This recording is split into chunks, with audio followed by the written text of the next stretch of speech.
Ayan po ang mga nagtatanim ng siling panigang. Nagtatanim po sila ng siling panigang.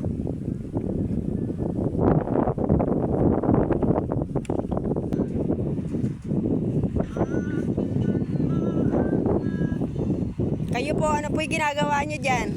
Ako ang paraan ng pagtutusok ng butas. Butas ng alin? Sobrang hangin dito sa bukid.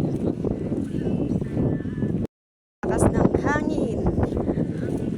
At ayan po isang nagtatanim. Hindi na kaya magtanim na tayo ng sili.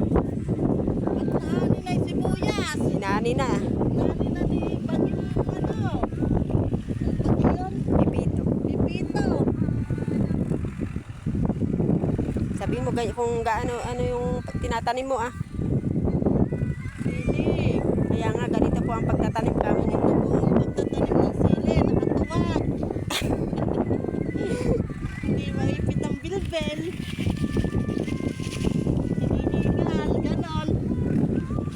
May pag-iingat. Buti madaling matanggal. Oh.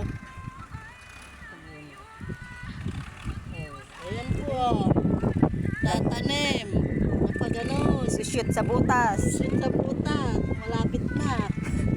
Yung butas. Malapit na magsit sa butas. Kaya halina kayo, magsit na tayo. Malilit lang pala. Ano yan ano? Di konting ano lang pala. Ha? Ganito magtanim. Ay butas na siya. Tinanggal mo pa.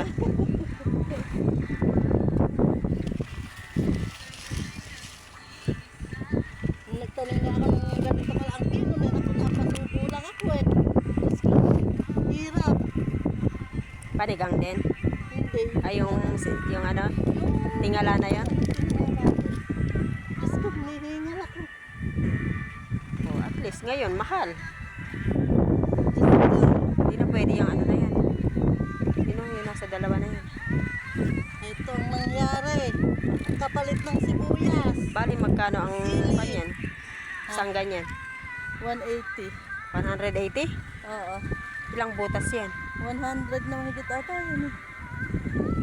180. Wala ko 5 piso isang butas eh. Wala ko isang 5 piso isang ano. Kaya 20, mahigit 30. Oh. 20 ganyan. 20 na wala. Kaya ano pa na sana, 23.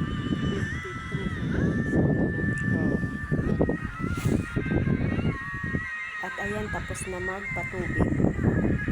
Tapos nang tamnan ang mga siling panigang.